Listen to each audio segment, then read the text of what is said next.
Yeah. Dude, one of the reasons I wonder if like you'll remember this, but one of the reasons I started this, like the whole podcast thing, was like just in general, like I wanted to get better at like talking to people. Because naturally, I feel like I suck, um, or like I'm just really nervous at it. I don't think I'm that bad, but I'm not comfortable with it. We had this conversation one time. I'm trying to remember where. It might have been a party, so. But you were telling me, you're like, listen, dude, like dropping some knowledge. You're like, yeah. You're like, your 20s is for building your tool belt. And I was like, what the fuck are you talking about, Joe? You're like, no, seriously, listen, like, all your 20s you're supposed to be doing is experimenting with different lines and moves to build your tool belt. So by the time you hit your 30s, you're Batman, and you know, and you know what notch in your belt to go to. I was like, bro, like, that's the best piece of advice I think I've gotten this whole time. And so I was thinking, like, how could I get better at just talking to people and like more comfortable talking to chicks and stuff? I was like, I don't know, let's just hit it right on and just have people on to talk about stuff. do you remember having that conversation? Or like, is that something that you said to other people? No, that's vaguely remember that conversation. Yeah. Is that something you consciously did in your 20s? Oh no, I didn't. Not. I wasn't that, or at least I wasn't that good at it. I don't know. I feel like everybody's. I think by the time I hit like 26, you know, a little more confidence. Yeah. But no, early on, no. I hate talking. Really? Yeah. You always make it seem like pretty natural. Well, at least from what I've seen, you always seem like a person that's like. I was always like, I'm gonna take notes from that fool. There's definitely some people I was like, I don't know, nah, that's not the person to like learn and that shit from. But you always, I don't know, you were always like a Shakespeare with it, low key. Well, I guess when I do talk, maybe I'm saying something right, but yeah. For the most part, I hardly ever like talking. Really? Yeah. Damn. So okay, art a little bit. What's your background about like how you like originally got into it? And like, were you always painting, or did you do other stuff when you were younger? So I remember my dad got me a black book or a drawing book. You know, later you call it a black book, but got a drawing book maybe in, I might have been 8 or 9 years old. For sure. And I had that for years, and I would draw on it here and there. Sometimes I'd just draw like something little, and then I'd flip the page and start over. But I always drew, and I drew for years, you know. In high school, then that's when you kind of get into graph. People, you know, what other, you know, that was in. I skated, so you know, graph and skating went hand in hand a little bit. Totally. And I would just draw. I never paint. I didn't paint ever. And then I remember it wasn't until I was 25, 26. And the same year you got good at talking, you started painting. Yeah, that's true. So had a girlfriend, and she just pushed me. She was like, "Why not just start painting? Just get at it." And I was like, "Nah, I'm not like good enough. I didn't think I was like able to start painting." Yeah. So I would have black book after black book, sketchbooks, all kinds of sketchbooks, but never, you know, markers, ink, but never paint. So I was like, you know, fuck it. Like, I don't really have anything to lose. So just had some friends. They actually, my brother Ben, him and the friend Raymond, they did a lot of graffiti. Okay. They were always doing it in black book, so I kind of looked up to them because I was like, damn, I didn't have any friends that did that. Yeah. So they got me into it, and you know, there was good maybe 3 years that I just only drew in black books. I never bought any spray cans. I never did anything like that. And this was after your girlfriend at the time was kind of like, you should paint? No, it was before. Okay. So like, then finally she convinced, she like just, you know, just nudging me, like, just do it. Yeah. So I just started doing it. And yeah, it was fun. And like started with spray paint? Yeah.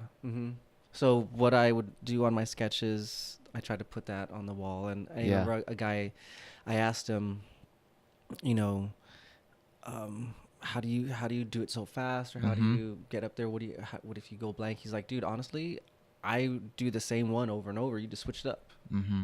So it's pretty much the same piece, but you just switch it up. You switch the colors up. You switch up a little here and there, but you're doing the same signature kind of over and over. So I knew I didn't have to come up with something brand new every single time. Right. Whereas in my books, I would always want to have like a different looking piece. So then I kind of learned like you didn't have to do that. You can just have like this one style and then just go with it and keep doing it. And so yeah, definitely, back then, well, over here in El Sereno, there's train yards. There's a lot of trains, and alleys. So you just so rich with that shit in El Sereno. So I would just cruise and, get inspired by some. I never was fond of tagging. There's a difference. Well, tagging, if someone has good style tagging, I'll dig it. If they actually have, like, you could tell they're put an effort into how they're, whatever they're gonna do is gonna look. Right. I'll like it. But if it's shit, then it's shit. Yeah, totally. Yeah. But I appreciate some forms of tagging, but you gotta do it in the right place. Yeah. Is that where the name Shmo came to be? So no, I remember when I was in high school, my first names when I was thinking of them was like Zed, Mars, Bars, and then I stuck with Mode. And I don't know what I thought about it or what, but I would write that in my books, in my black books. Okay. And then, did you choose that name, do you think, because of like the meaning of the letters, or do you think it was more about like I think it was more of like what mode am I in? Okay. Like more like the meaning of the word rather than like how you could draw it. Yeah. Okay, for sure. And then like after I analyze it, I'm like, I don't really like this word because it ends in an E, and the E is kind of, or the, I started to analyze each letters, but I stuck with that. But at this point I still didn't go out and paint that. Okay. So, and it wasn't until somebody called me Shmo, or something happened, or maybe it's a dope name. I just started, writing that SHMO. I mean, you could spell it a lot of different ways. And I think it was because they have this website, 50 millimeter LA, 50 millimeter Los Angeles. I looked up and there was already a mode. So I was like, I'm not going to write that, obviously. And I looked for Shmo and there was none. So, Dude, that's so crazy that you mentioned that website. I don't think I've ever heard anybody else talk about that website. But when I was in high school, when I was at Loxa, I used to sit in fucking class and just look at fucking graffiti because, I don't know, I was bored with whatever else. Or if we had a project in the library, like, instead of doing it, I would just hop on 50 mil LA and just look at shit and like try to pick out locations in the city. Yeah. Like, I would see one like this, like I would see a Besto or something and be like, oh shit, that's on Mission, and be like, damn, that's so sick. That's cool. Yeah. So you were basically practicing for 3 years without really knowing that you were practicing for like, lettering. Well, it'd probably been 10 years of practicing letters, and then a good maybe from 2020 to 26 of just still black books and driving the streets, looking at what do I see that looks good, what can I take from them and make it my own, what can I stuff that obviously as an artist you're inspired by other artists and other things, everything. And so I would take a little bit from artists that just really like made me want to look at their shit. Yeah. And it was fun, and I probably painted.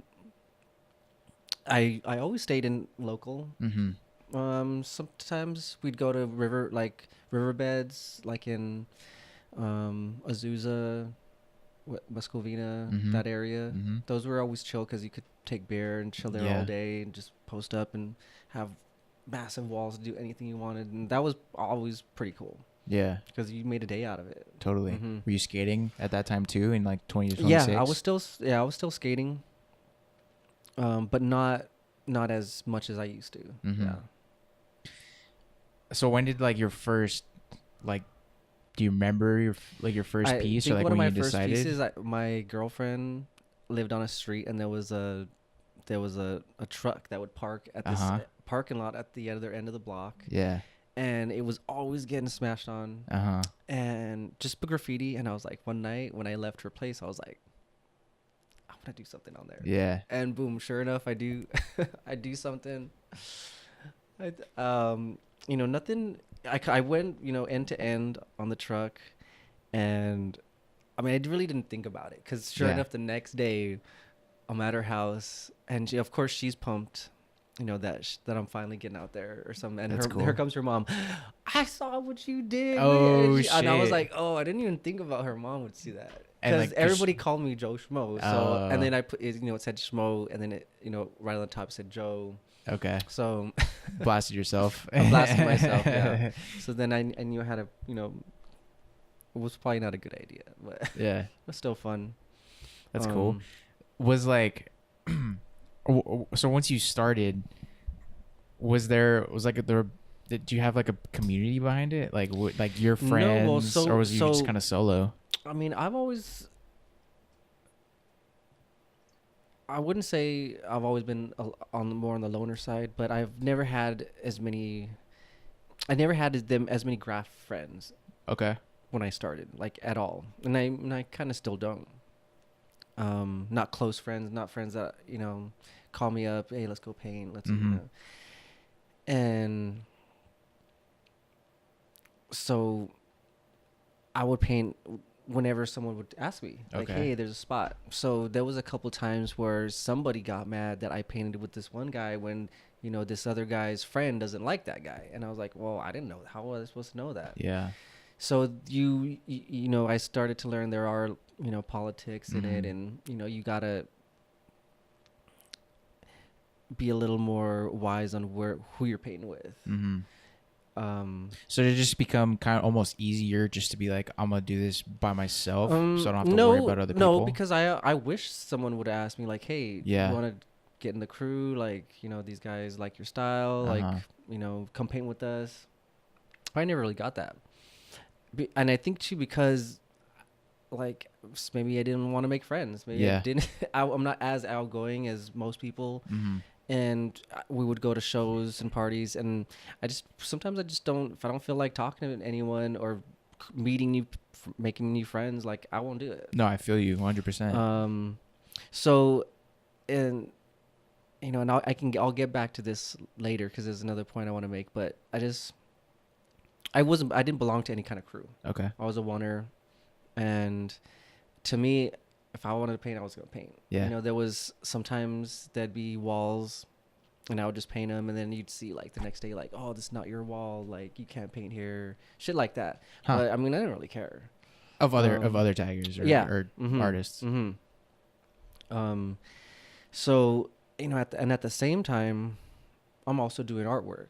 So I was doing, in my black books, I was doing, I wasn't doing graffiti pieces. I was doing figures, abstract work, anything was in my head. I was just trying to put down. So I did canvas art.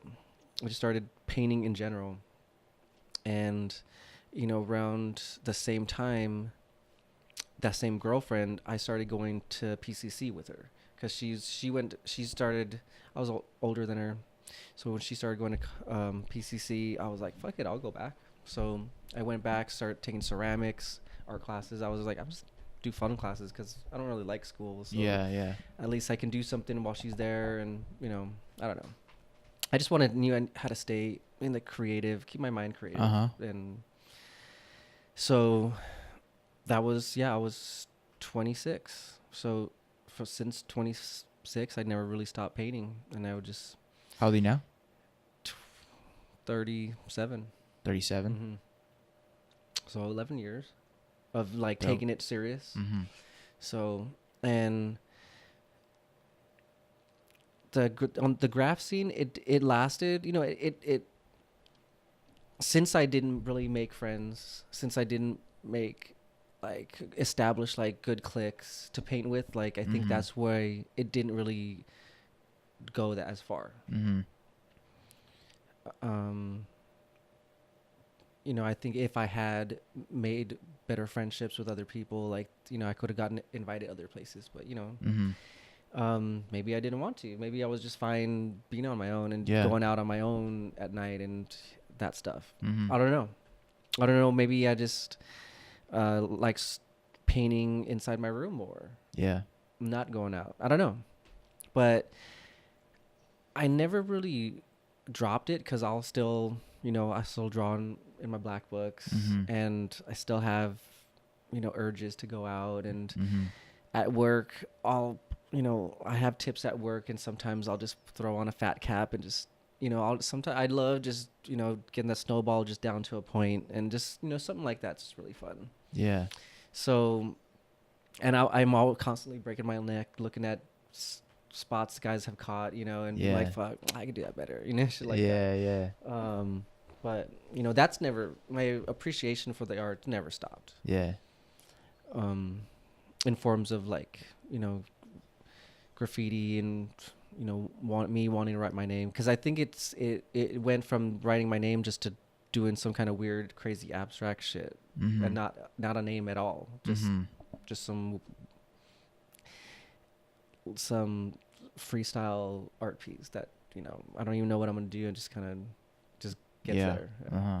It's almost like the complete opposite from like abstract to like distinct lettering. It's like exactly spelling out your name to being something that's like way more left up for interpretation. Yeah. Seems like there's probably like some crossover. Like you can make like some like I see some graffiti stuff that's way more abstract and futuristic looking. It's so I can't even tell the letters sometimes unless like I gotta like look at it for a long time. But that'd be like a cool like overlay. So like, was it hard to kind of separate from all of the graffiti and tagging that was like related with a bunch of like the gang shit that was going on in El Sereno at that time?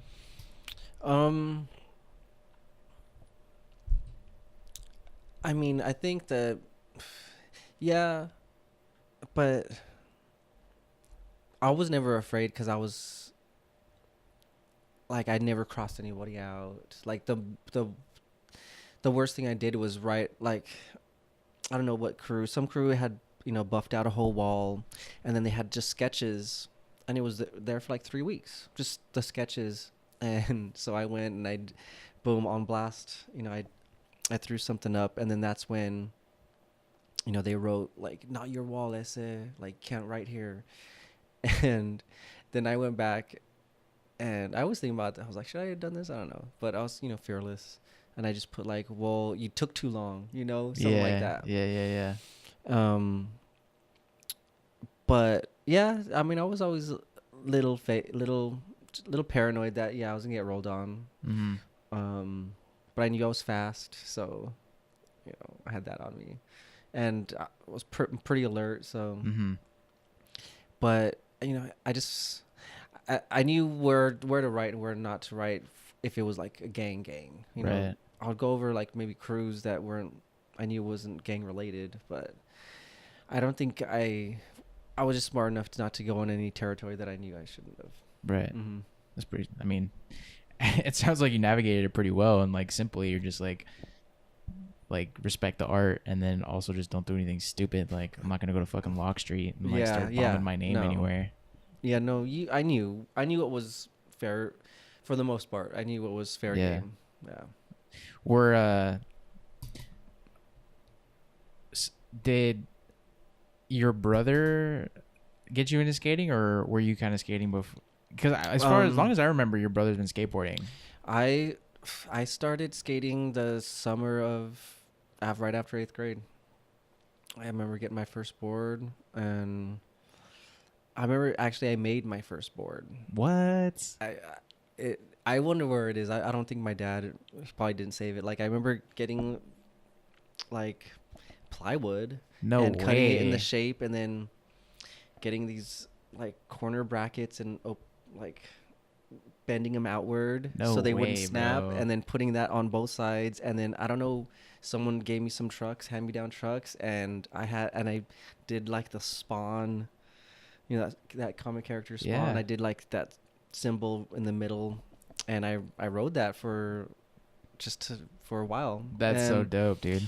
It wasn't. I remember my first board I got in Alhambra on like layaway. It took me like 4 months to pay it off because I was like babysitting, you know. Yeah. And no, I was skating since I was 13 to like 23. I skated hard. I didn't even know that. Yeah, I mean, I'm sure Ben got it for me, and then yeah, I remember I was really, really good, and then I hit 20 and had a girlfriend, fell in love with her, and I kind of didn't skate as much, you know. But I remember just, you know, that's a great pastime. Wow. I would always sucked really bad at skating, and it was always something that I wanted to be good at, but I think I was always like, I don't know, I wanted to be good at other things too. So like I played baseball instead of skating, but I've always loved fucking skating, dude. Like even on Instagram now, like half of what I follow is just dope skaters. Yeah. And the explore page is just filled with crazy shit, dude. There's people doing some of the most insane shit that I would have never even thought was possible. Skating's so crazy. Cool. It's gotten taken to a new level. Yeah. It is really insane. I watched Nija's SB the last video he did. And I'm talking HD quality, like fucking perfection. Like this video is just perfect. The tricks he does are perfect. Everything is just like ahead of its time, or you know, with the times, like just it's amazing. Right after that, went on YouTube, looked up like maybe I looked up Welcome to Hell, who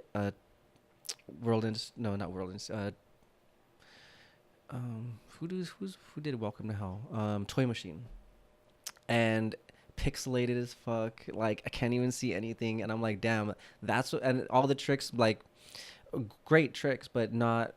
You know, after seeing Nigel's part, to then go into there, you're just, it's like, whoa. Yeah. Because just you can barely see. Like it's just. I should have went the other way. You know, went old school first, and then because it was just too good to take a step back, and but it brought back good memories. There's a lot of, not even just in skating but in music too, that like I don't know if it's an intentional thing of them trying to be old school or like quote unquote like vintage or whatever, but like low production quality I think a lot of times is like utilized well. Like Illegal Civ, I don't know if you've heard of Illegal Civ. They're a crew that like they kind of came up with Odd Future. Do you know Odd Future? Tyler the Creator, Earl Sweatshirt. They're a music group. They're pretty big now, but they make super raw, grimy skate videos. Not I wouldn't compare them to Jackass in like the actual content, but that kind of vibe of like they also throw like their other like skits and shit that they do in there. Right. But yeah, their shit is fucking dope. That's cool. I mean, I never knew that like skating was like a big part of your life. Dude, for sure. I wanted to be definitely a professional skater. Yeah. Yeah. I mean, I was always the best guy there. Like I knew that I could show up. Like when I was 20 and we would skate at this skate park, and it was not even a skate park. It was a tennis court that had a bunch of shit in it. And we would skate, me and the homie would skate it every day. And I could show up and do every trick I knew first try. And so I was like, you know, I could do something with this. And then, yeah, I all went downhill. Damn girls. No, it's funny though. But yeah, I fucking love skating. Was there was there a skate scene in El Sereno? Like, was El Sereno Park there at that time? No, not even. We skated El Sereno Park has those concrete bleachers right there at the field. That's where we skated.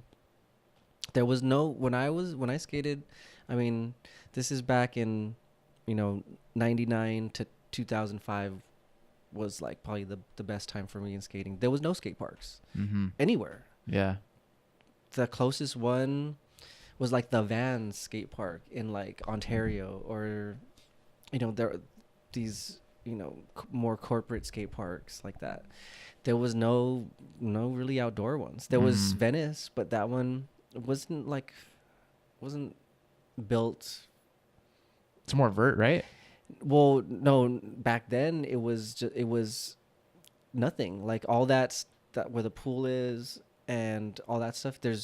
That wasn't there. It was just like a one rail, this manual pad looking thing, this little like curved. It was it was something funny. Yeah. There was no skate parks, so we skated schools, all schools. It was or downtown. You'd find street spots, and you constantly getting kicked out of places like all the time. Yeah. We would sometimes skate in the Toys R Us parking lot right here on Fremont. Mm-hmm. At night, we'd skate there. Alhambra High, that was a good one for sure. Alhambra High was fun, and San Gabriel High were like really good skate spots. But my all-time favorite school to skate was Hamel Elementary, which is in City Terrace, because they had really good ledges. That's dope. But not now. It's crazy how many skate parks there are. I'm really jealous. I'm like, it's not fair. It's really not fair. You haven't tried it since? No. Don't want to get hurt? Yeah, but I just haven't made the effort. But yeah, I mean, breaking my wrist or injuring my wrist, that's my livelihood. So right. Wouldn't be the smartest thing to do. But no, I mean, I went snowboarding 3 weeks ago, and I was a little scared to land the wrong way. Yeah. But no, I definitely, in my head, and in my dreams, I skate like amazing, but I know once I actually get on it, it'll be a different story. During that period of like 20 to 26, when like, you're writing a lot and you're skating a lot, what kind of music were you listening to? Damn. Let's see, back then, so I got a car pretty late. So I got a car at, like 20. And I remember this older guy, he always picked us up. He had a sound system. So of course I wanted a sound system. Yeah. So I at the time, I think I was listening to like punk rock and alternative. And, I got a system. Then, that opened up like, all right, well, what music sounds good on a system? So hip hop, started listening to more hip hop. And my sister was dating a guy. He introduced me to a lot of underground hip hop, which, didn't play it on the radio. Like Project Bloat and shit, or and like Hieroglyphics, dope. Visionaries.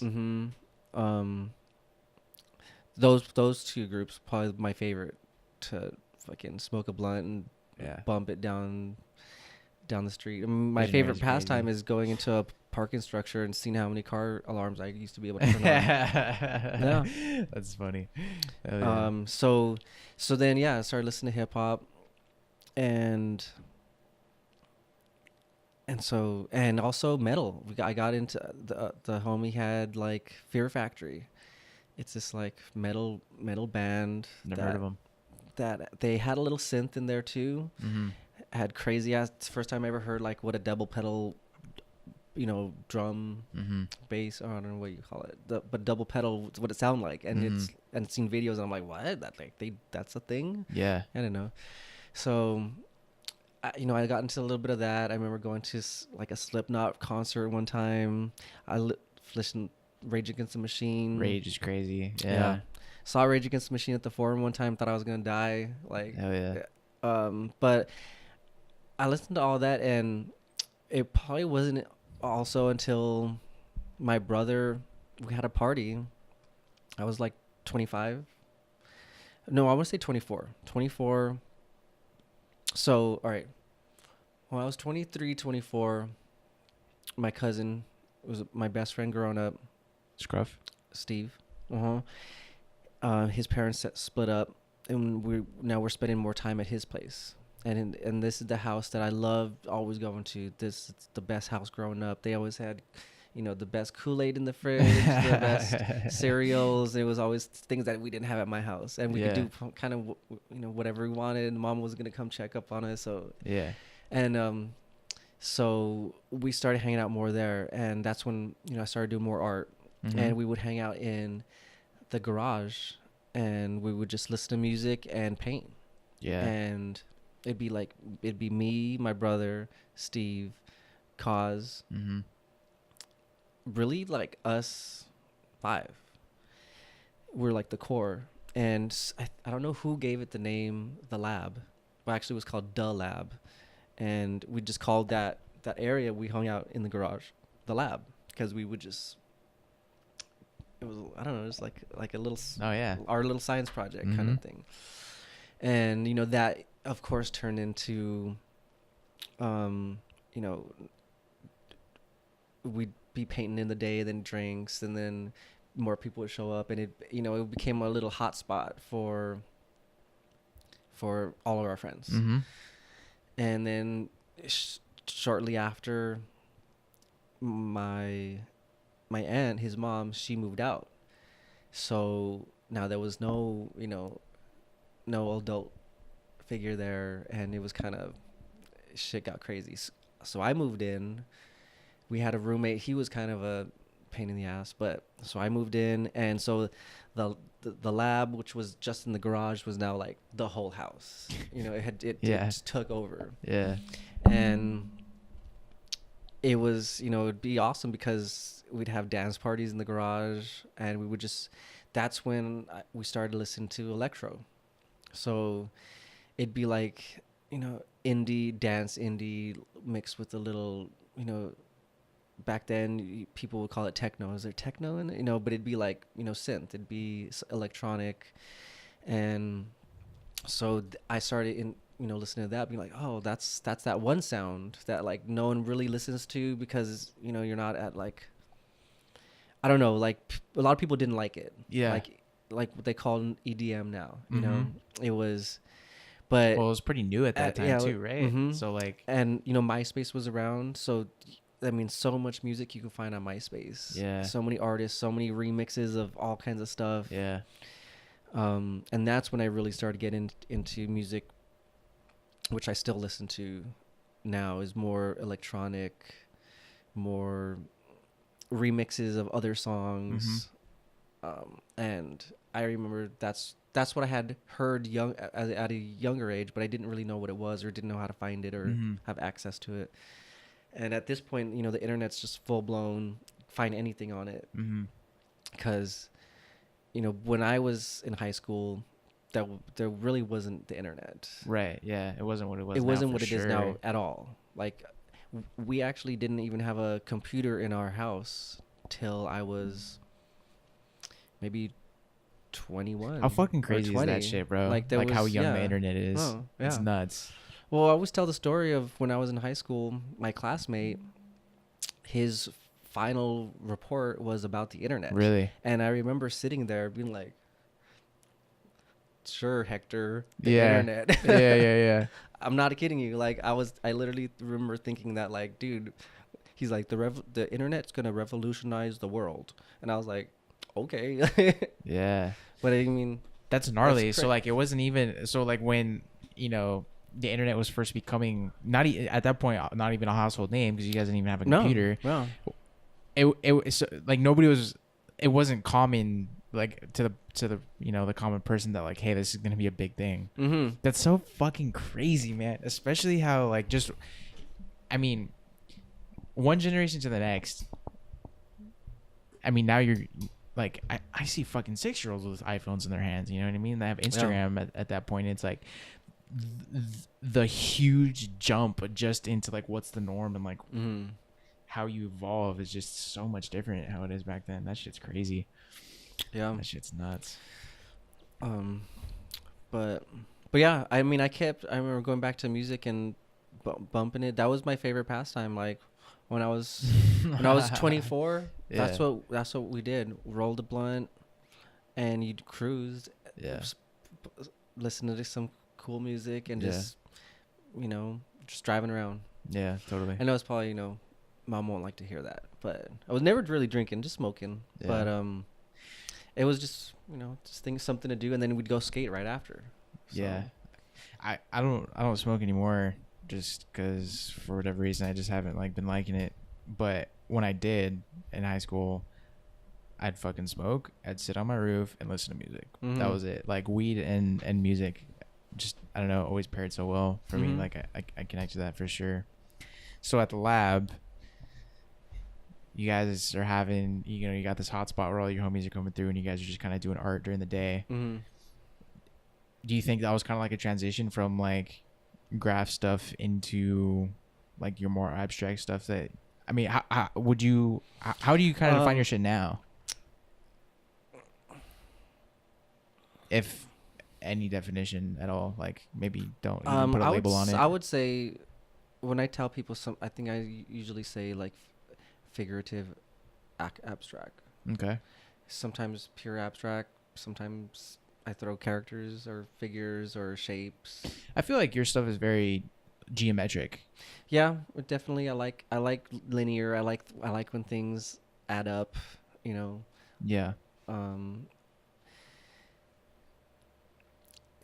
I have done pieces that are very loose, and I like them, but I always love like things that look, that like a machine made it, like like to make your, I don't know. I mean, I like that sometimes, but sometimes I don't, because you want to know that the viewer. I want the viewer to know that, oh, like a person did that. It's not just a print, or it's not digital. So sometimes I would like to leave imperfections just so that I love that the viewer knows that, oh yeah, like this is hand painted. But I love that concept. But I love texture also, because I don't consider myself just a painter. I love sculpture. I love just doing anything creative. I feel like I can probably sculpt a figure better than I can paint one. Because I just somehow I can do it better. I don't know why, but I just can. Yeah. And I was deep into ceramics also. I love ceramics. Cool.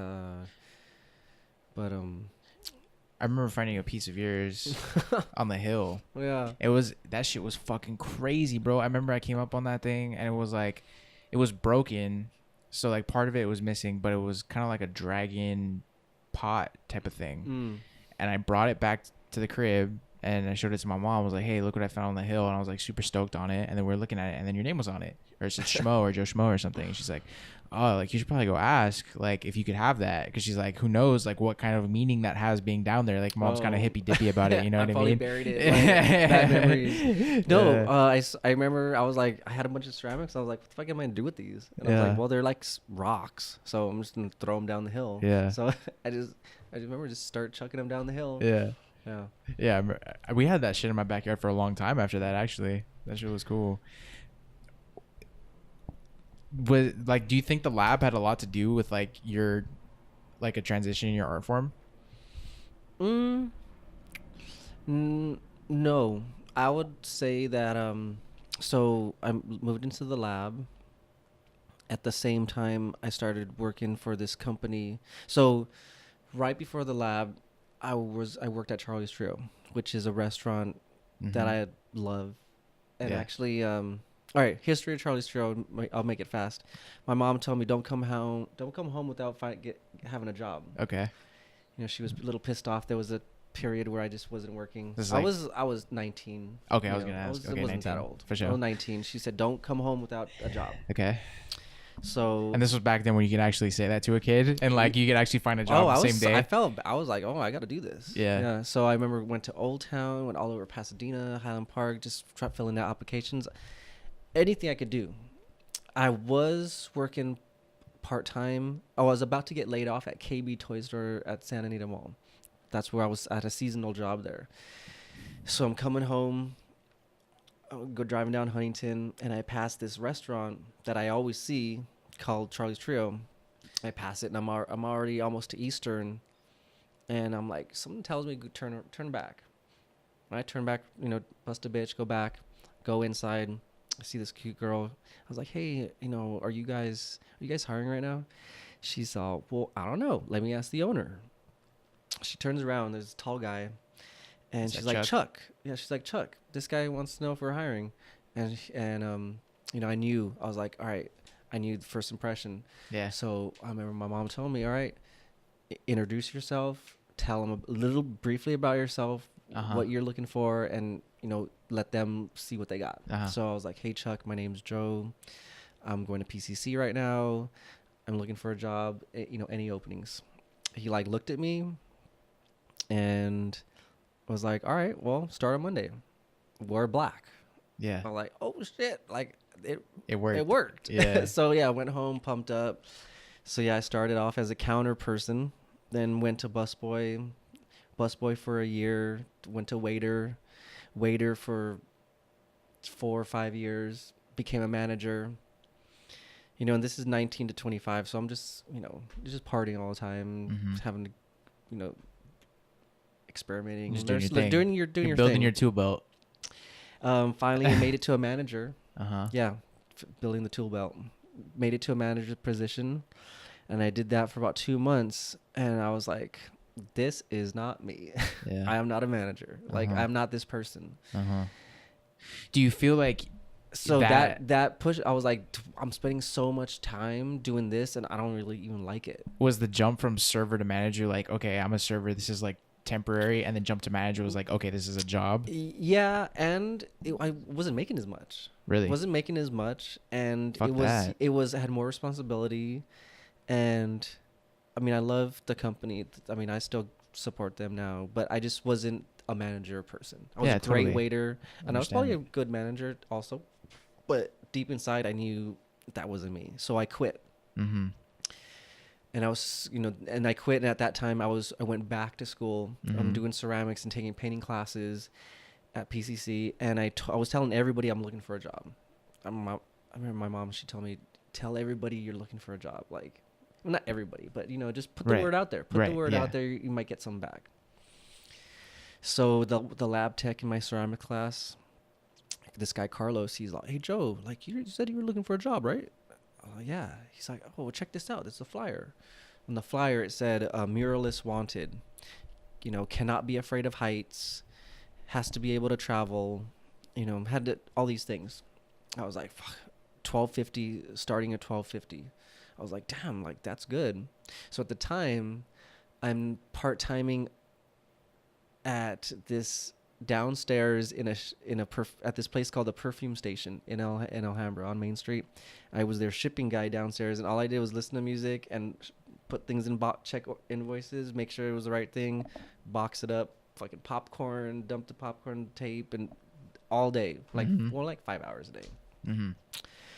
And so really wasn't getting anywhere. It was just paying the bills, or hardly. So yeah, got that job. So I went in, and the company was called Boss Graphics.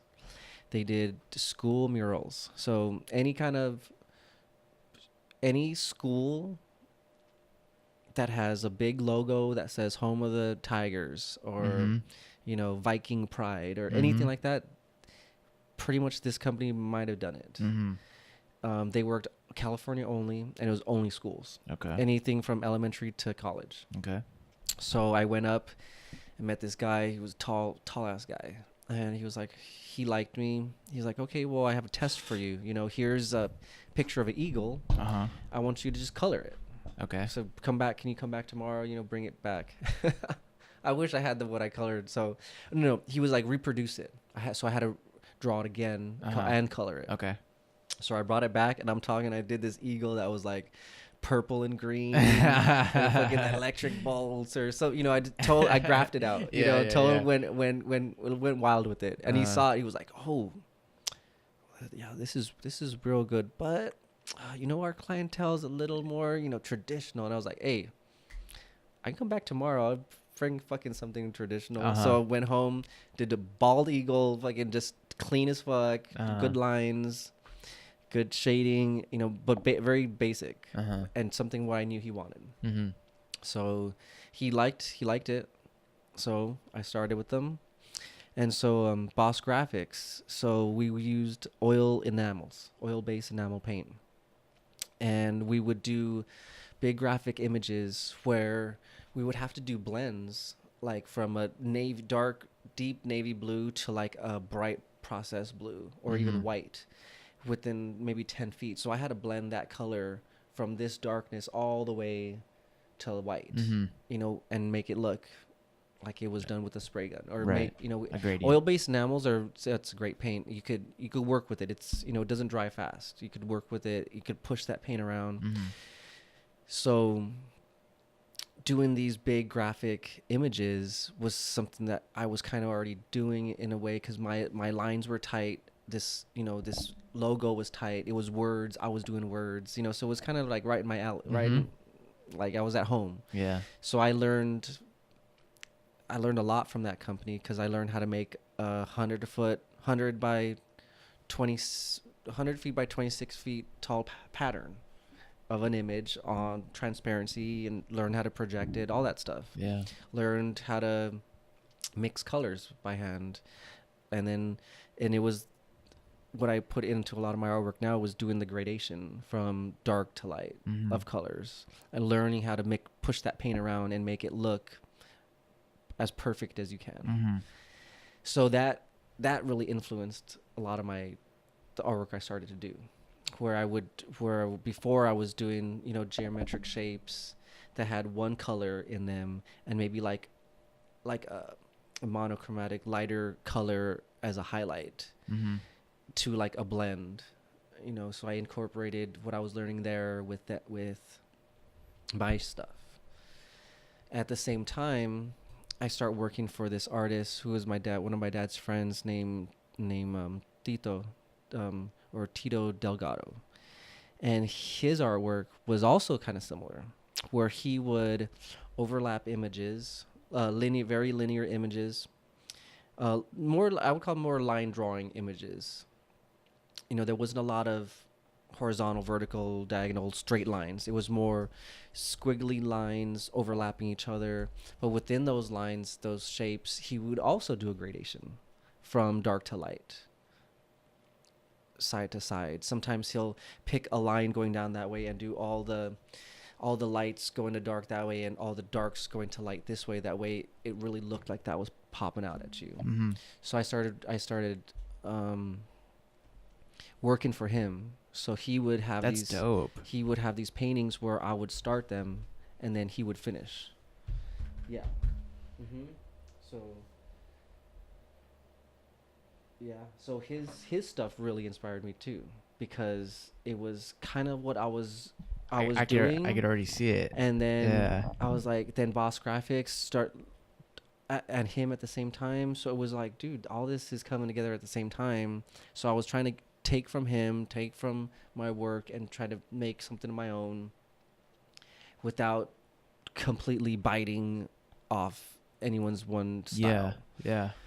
So, I mean, and it's hard. It's very hard to do, because, I mean, it's just hard not to. Yeah, so these pieces are in Anchorage, Alaska. These are the ones I was helping him with. Really? It's at a school. So we were doing all these pieces, and these are dope. They were shipping them to them, and then they were wrapping those pieces over, wrapping them over columns. They were mounting them on walls. So these are 3D, or these are flat? No, they're all flat. Okay. They just look 3D because it gives that dimension. Yeah, they look. They totally look 3D. That's pretty dope. So you could see where I bit off a lot of what he was doing. Yeah, but it was hard not to, because for a year or more I was painting for him. So it was kind of hard not to incorporate that into my own. I mean, I don't even think that's a bad thing. I mean, I feel like no matter where you start in any art form, you got to start somewhere. And a good place to start is with the shit that you like, you know what I mean? And then I guess the goal is to get to a place where like you turn it into your own style in some way. But I don't think that's bad at all. And like I love when I can like see the inspiration and like the process of somebody else's stuff. That's sick. And so during those years I was 27, and I might have been 20. Was I 27? 27, 28. I had a friend named Clay. I met him at Charlie's Trio. He used to manage there, right? And he said, "Hey, we're opening up this bar in Alhambra called 38 Degrees. It's It's gonna open first now. Yeah, it's gonna open at this date. You want to have your paintings there. Yeah. And prior to this, he commissioned me to do a painting for his girlfriend, and that was my first commission ever. So now he comes to me again and is like, "Hey, I want you to do some paintings." So I went over, checked out the space. Then, I never quoted somebody. I just kind of had to make stuff up. Yeah. And so my first commission piece, I remember artists, they told me aim high, just aim high, see what he says. So aimed high, and so I did good. So I wound up putting in, let me see, 1, 3, 4, 5. I put in about 10 or 11 paintings there. Was that the plan from the start, or was he like, just give me one? No, he wanted a bunch. Okay. And some of them, he commissioned me all the ones he commissioned me for, we put on the wall, and then I kind of was like, oh, that one needs another spot. So there was areas where he lets me, and till this day, he'll let me put anything up on any wall and just have it there. That's dope. So I'm pretty fortunate because, not a lot of people get that opportunity. That's fucking cool. So, I mean, that was my first big, you can make money off this. So I was still doing the boss graphics and doing my artwork on the side. That's so fucking cool that your first experience is first taste of I can make money at this is literally like your own work. You know what I mean? Correct me if I'm wrong, but it's like you didn't really have to. You didn't feel like you had to make somebody for somebody else with that stuff? Like you were just kind of making your own work, with maybe an inspiration or a hint of something he would guide. There was no guidelines, no rules. That's amazing. He just kind of was like, just do your thing. That's so cool. So I had a lot of freedom. That's awesome. Yeah, very lucky. Yeah. So, and it's funny because Clay. So he definitely pushed me. Got my first commission from him, first 2 big ones, but prior to that, flashback 4 years, when I was still a waiter at CT's. Maybe I think something was happening, and Clay was like Joe's gonna work it, Joe's here for the long run. And I looked at him, I was like, and in my head I was like, fuck, am I here for the long run? No, I'm not. No. And I think the next week I quit. I wound up going back as a waiter, but I think I just had enough money and I quit for the summer. And I was just like, fuck it, I'm just gonna have fun this summer. But was that before or after you did those paintings? No, that was 4 years prior. Okay.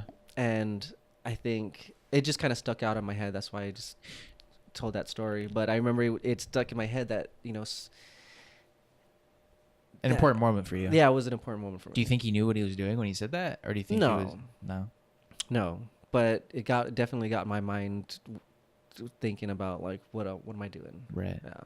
So, but yeah, I remember that summer, I just said fuck it, and I just didn't work. Yeah. I just did my own thing. I don't know what I did, but I remember I saved up a good maybe $2-3 grand and just had fun.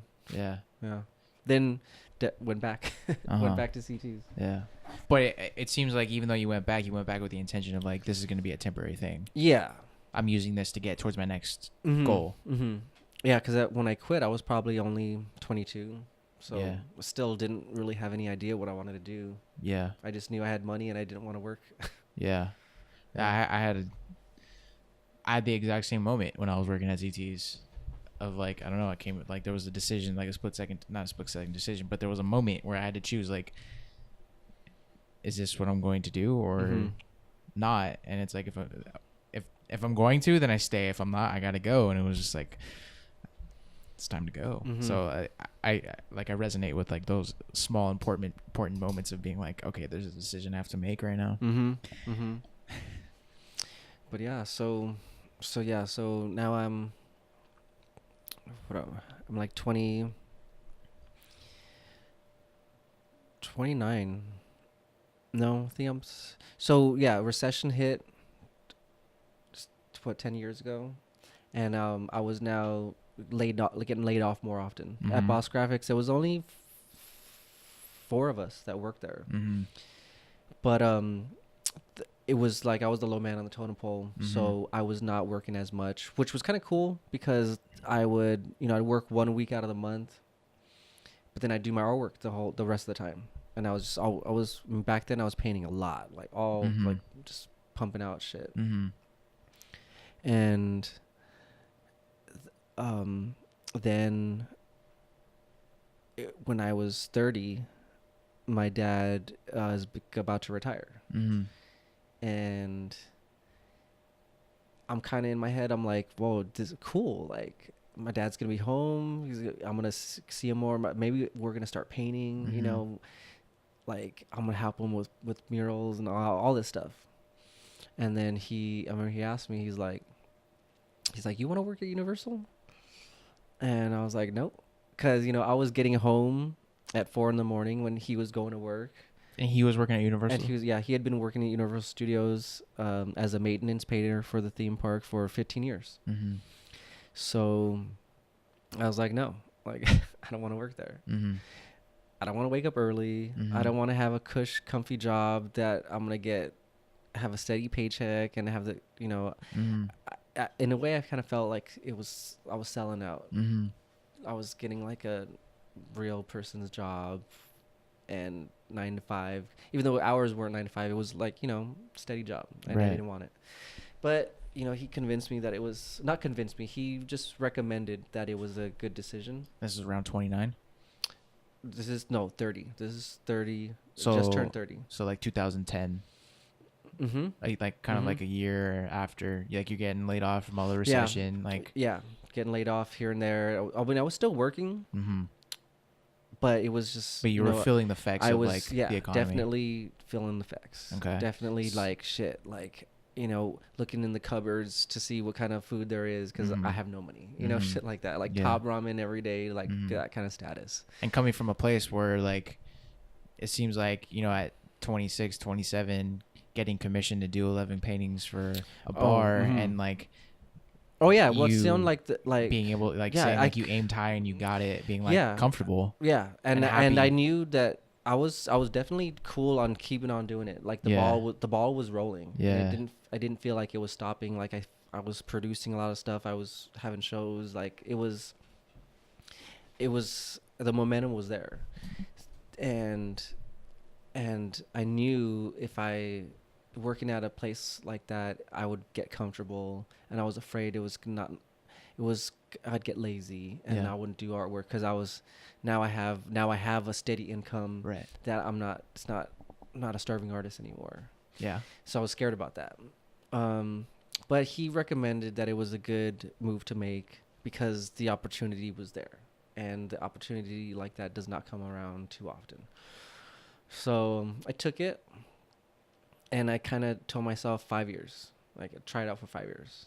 If I don't like it, I don't like it. Move on. Nothing wrong with that.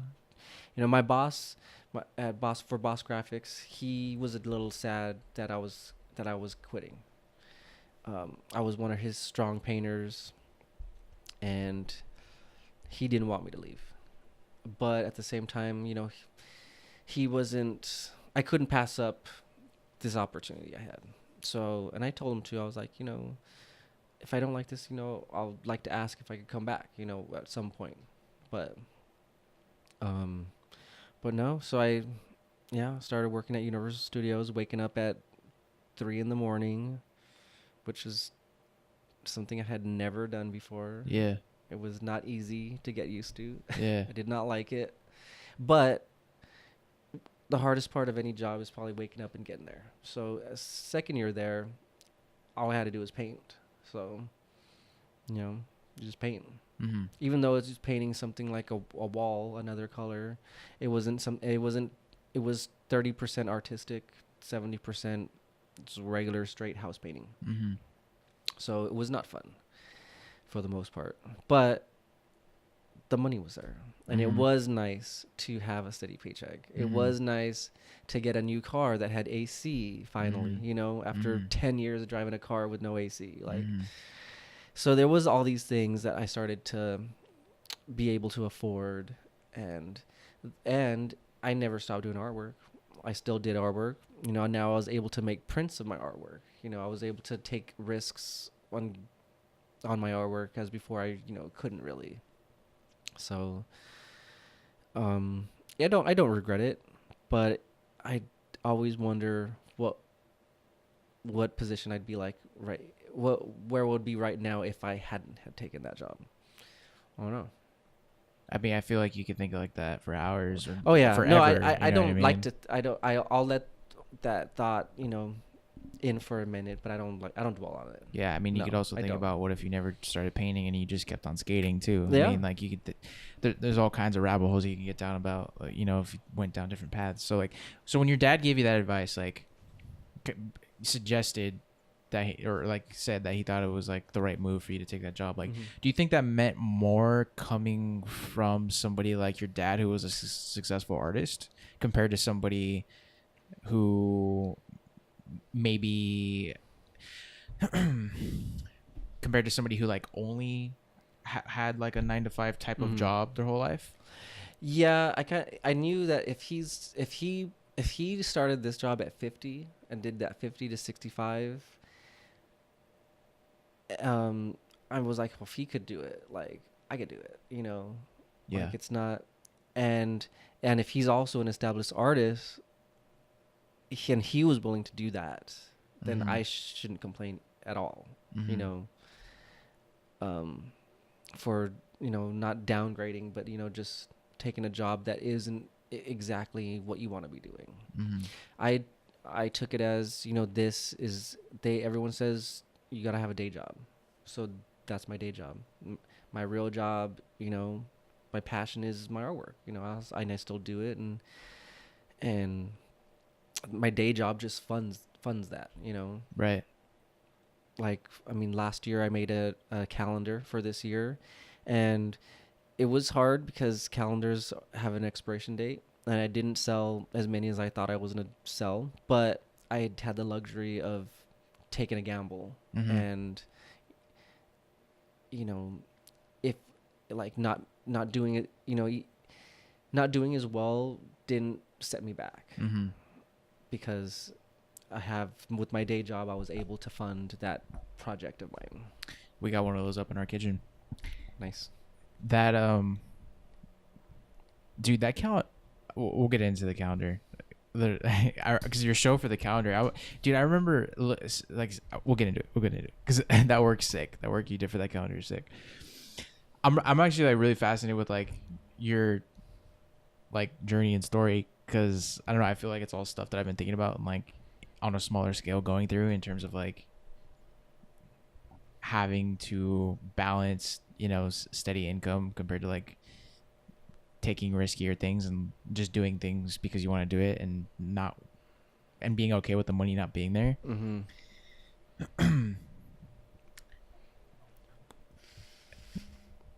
How important do you think, like, go for it? No, it's probably it. How important do you think, like, the timing of everything was? Do you think if that job came around, or like the offer for that job came around when you were like, you know, 2 years earlier, that you would have went a different route? Do you think it was kind of just like the collection of a bunch of different things all coming together that you're like, yeah, I think this is the right move to take this job? No, I felt like the timing, it wouldn't have mattered. Okay. My dad asking me at any time in my life, if he had asked me, I wouldn't have turned it down. You think it had more to do with your father? Like, he, you know, yeah, he was my dad. He was recommending me, you know, to take a certain path, and I didn't want to let him down. I didn't want to act like I know everything and he doesn't know the right thing for me. And so I didn't want to let him down. So, I took it because I knew he knew that it would be good for me, like a good move for me. Yeah. I mean, I knew he was looking out for me. Totally. Yeah. Yeah, for sure. So yeah, if he had asked me 3 years prior, I would have done it too. Did he did your dad talk about or did you ever ask your dad about the struggles he had as you know, quote unquote starving artist or somebody who was trying to make their living through their own artwork? No. But I remember, I mean, um, my dad, I don't think we ever struggled, but I knew that we didn't have as much money as other people did. I knew my dad worked a lot. I knew a lot of times he was at the studio painting, and I would see him only when he came home at night. Mm-hmm. Um, You know, a lot of people that have 9 to 5 parents that, you know, are accountants or something like that have that same situation too. But I don't know. It was like my dad always taught me things by not actually telling me. He just kind of taught us through example. Yeah. And that, my parents never pushed us, to be artists.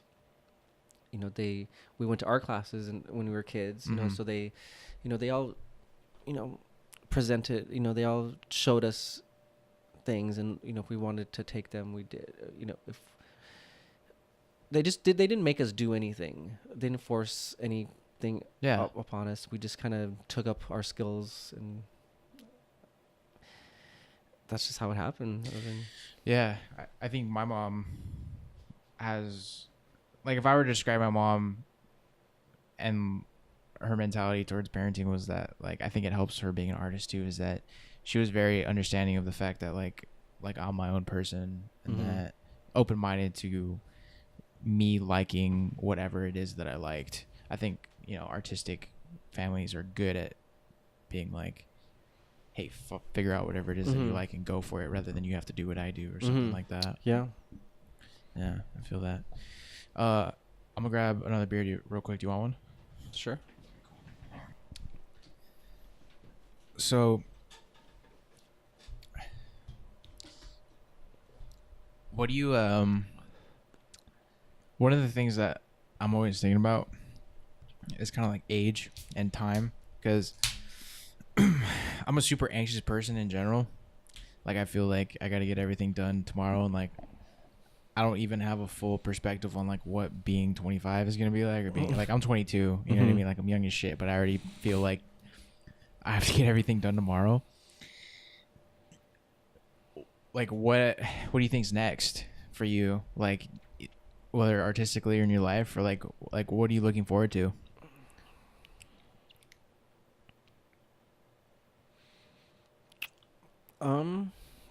That's a big question. Totally.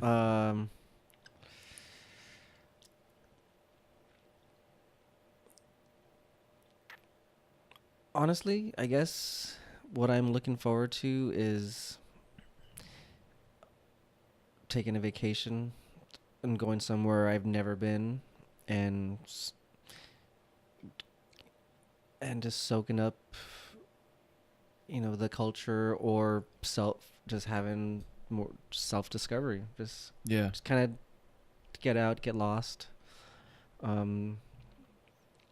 That's kind of where I'm at right now. That's what I'm looking forward to. There, and if I could do an art piece there, or if I can somehow also express myself there, and not just have be a vacation where you're just like, I just don't as much as just going to Hawaii and just chilling the fuck out sounds great. Like, I really do want to go somewhere and go to do a painting in like some ruins of like a old, like some old rubble, or some abandoned building or something like that. Yeah. No, I'm with you on that. Like, that sounds pretty dope. Have you done much traveling? Has traveling been like a big part of your life so far, or is that kind of like a new thing that you want to get into? No, it's funny. I've never been into traveling because I just don't think about it. But I have been to Europe.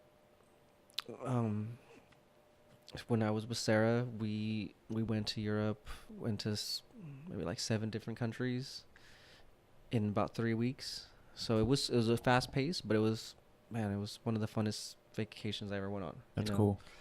Um, so I'd love to do something like that again, but but different, of course, different location, and I'll have definitely have a different outlook, different approach on things this time around because I'm older. But that's what I'm looking forward to. Just actually going somewhere different. Yeah, that'd be awesome if you could get like you start working somewhere else, like whether even if it was on a short-term basis, if you're only there for a couple weeks or whatever it is. Sometimes I fantasize, about quitting my job and going somewhere else and just doing part-time gigs here and there, just living. Yeah. I mean, yeah, it sounds crazy, but I don't think that sounds crazy at all. But I mean, not only am I an artist, but I have my trade. I have a painting by trade. Like, I'm a journeyman painter, which means I can, paint a whole house professionally, I guess you could say. I have that trade where not that many people know how to paint, even though it is pretty easy. You fulfill a need that people have. Yeah, it is. I mean, it is a need, and I feel like that's something that you always see. People are always getting their houses painted. They're always, and that's something. Even though it's not exactly artistic, could be a lucrative job, and it could be a short-term job that could just give you the money, and then you kind of go on to the next one. Yeah, I mean,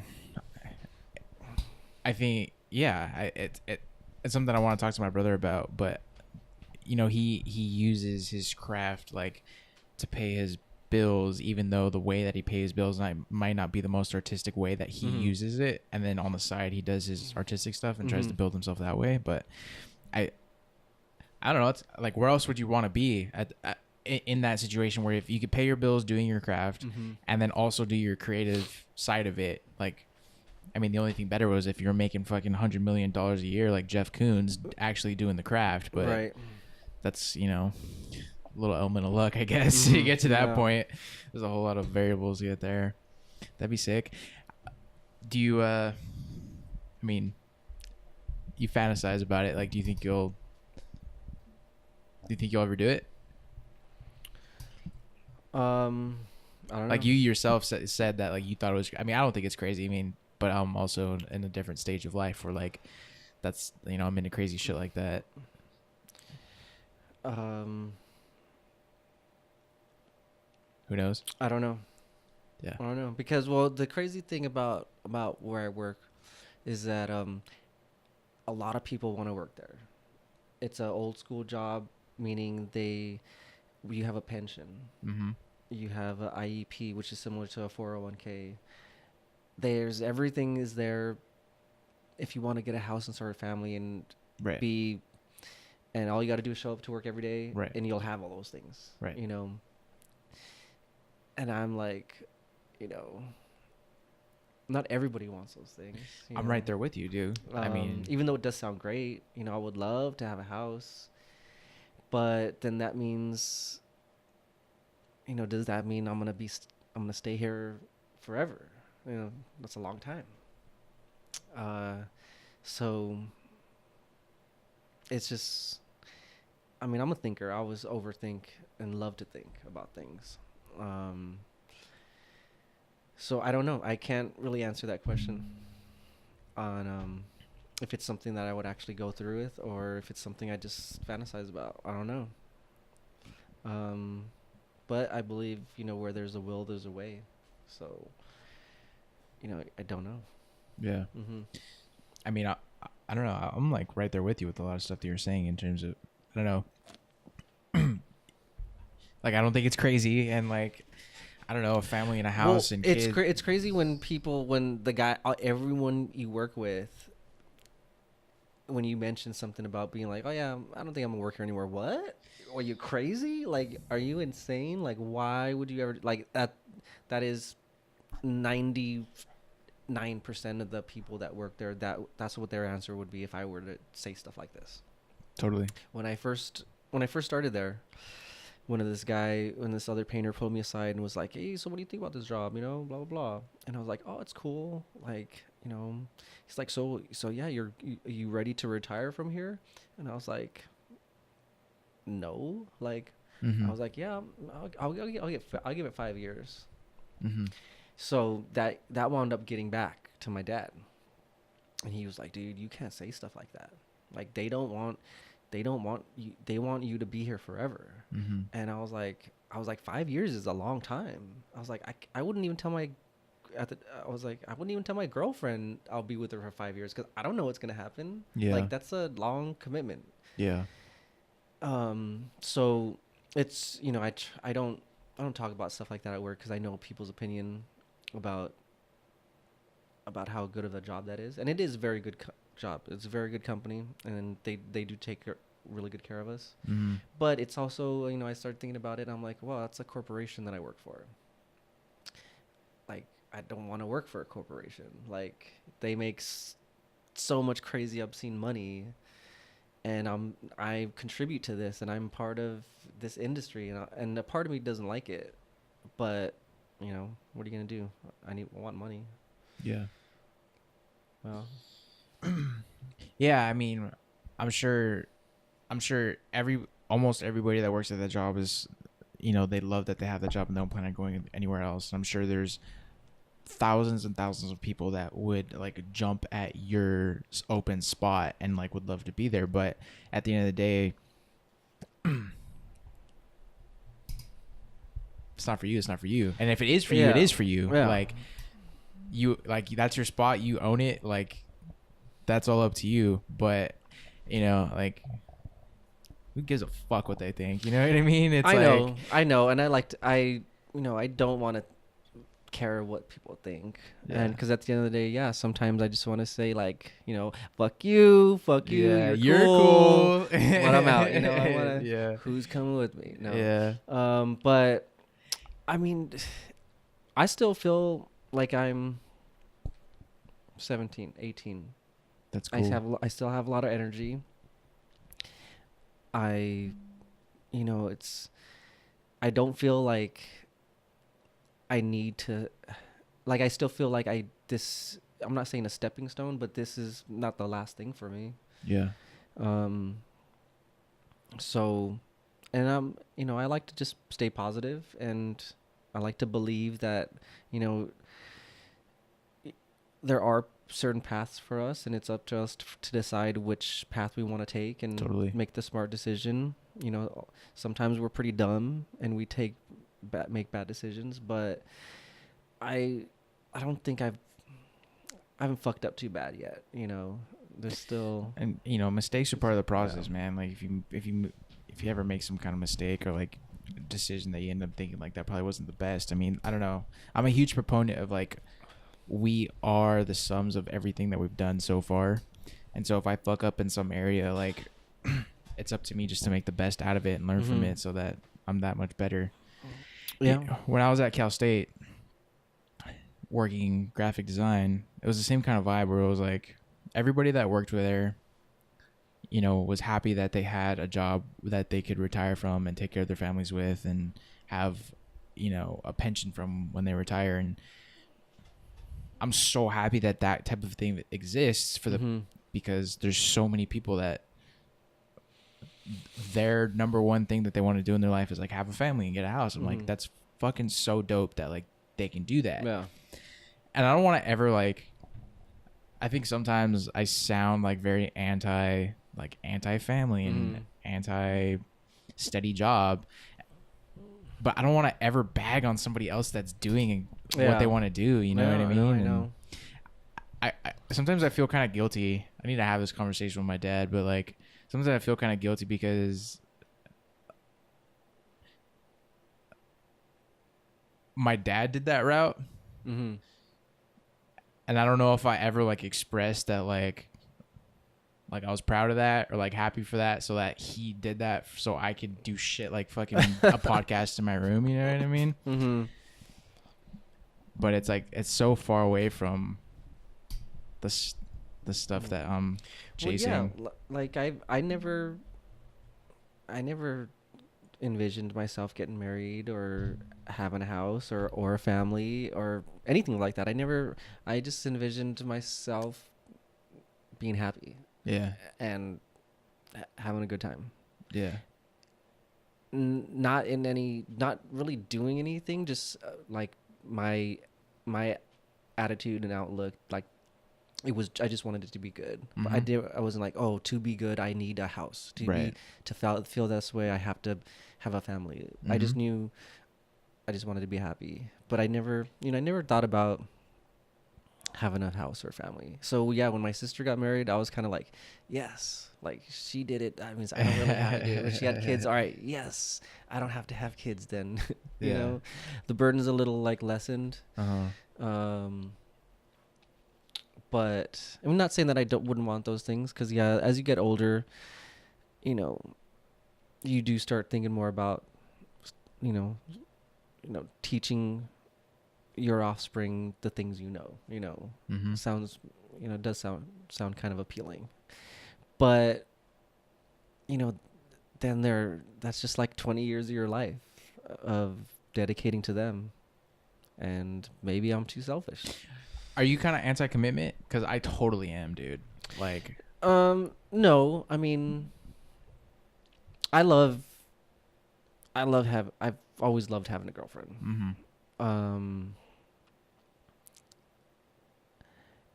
But I've also always loved not like doing my own thing at the same time. So feel you. We'll go back and forth. But no, I mean, I'm with Brittany, and she's probably one of the coolest girls I've ever been with. Yeah. And we're, very compatible.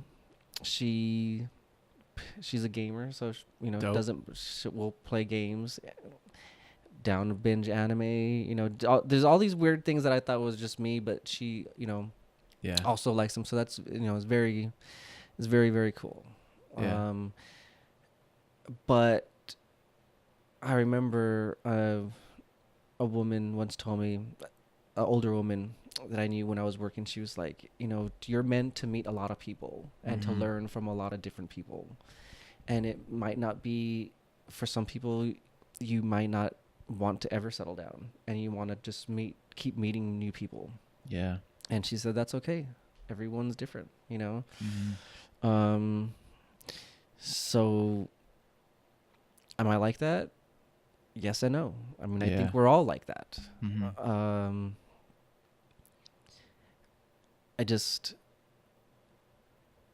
I've always liked having friends. Yeah. But no, I'm not opposed to commitment. It's definitely, hard to maintain, but it's a good thing. For sure. Yeah, I don't think it's a bad thing. If anything, it's almost like I'm afraid of it in some way, because I almost like relationships, I almost treat like, maybe this is so fucking arrogant to say, I don't even know, almost like another venture, because like I'm committed to making a podcast, you know what I mean? And so at the end of the day, it's almost just like, it's just devoting time and energy towards something so it can grow, you know what I mean? And yeah, I don't know. Like, all right, so I never made a New Year's resolution ever in my life. I'm like, just like that. Last year I made one, and it was to make a calendar for the next year. Cool. So that was the first time I was committed to having a deadline and committed to this project, which I would not let myself fail. I mean, I did fail in a way, and I learned a lot of things, but I also did do exactly what I said I was going to do. Yeah. And I feel good about the paintings I produced, and had a lot of fun. But I mean, that was it was a test, because I mean, I could have just said it and then just kind of just gave up halfway through. But I was committed to following through on something that I never had done before, which was making a New Year's resolution and actually doing it, So I'm proud of myself for that. Do I wish I would have done things differently? Yes. I wish I had not made a calendar. I wish I had just made a bunch of prints because the prints do not expire. Calendars do. So You could always transform it into something else. Like the calendar could be like a temporary form of it, and then still like the prints live on. Yeah, I mean, yeah, because technically there's 12 prints inside the calendar, but I'd have to take them all apart. I mean, it's a lot of legwork, So, yeah, a lot of those calendars. I mean, I don't even know what I'm gonna do with them, because I think I have like about 100 left. That's not that many, bro. You could fucking slang those easy.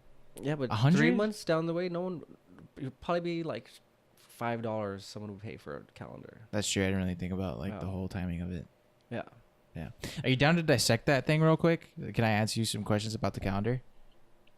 And like we could talk about like the process of making it. Sure. Okay, let me grab it real quick so we could actually look at the work and talk about it at the same time. Okay. Are you okay with me putting a digital overlay on the video of this on YouTube of the print that we're talking about? No. That's cool with you? Yeah. Okay, cool. Okay, so you said this came from a New Year's resolution. That what led up to that New Year's resolution? Like, were you just trying to make more work, or did you have a project in mind? Or no, I think throughout that year, during that year, maybe I saw someone who had a calendar, or maybe I saw a calendar and I was like, oh, hey, that's cool. Like, everybody has a calendar in their house, or most people do. Not everybody. Most people have calendars in their houses. I know everyone, and when I would bring this subject up, people were like, well, that's why I have my phone, or that's why I have this. And I'm like, well, a lot of people still have calendars. Like, it's not like a dead form of, it's people do still make them. So I knew people would want them. Yeah. So I don't know when I thought of it, but I knew that I wanted to make one. I wanted to make one because I thought it would be hard to complete 12 paintings in 1 year. Okay. Because it was very hard for me. Because it's not 12 paintings in 1 year, it's actually 12 paintings in 8 months. Because the time it takes to make them and the time you want to give yourself to sell them, you need that 4-month cushion. You don't want to be producing them and having them ready by the 1st, right? Because you're already too late.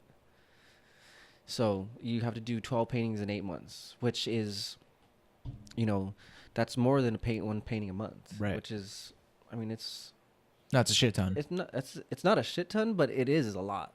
Yeah. And these pieces, the originals are, they're not, the actually originals are smaller than all my paintings. So these are the smallest paintings I've ever done. They're like 8x10-ish? No, they're 12 by 16. Okay.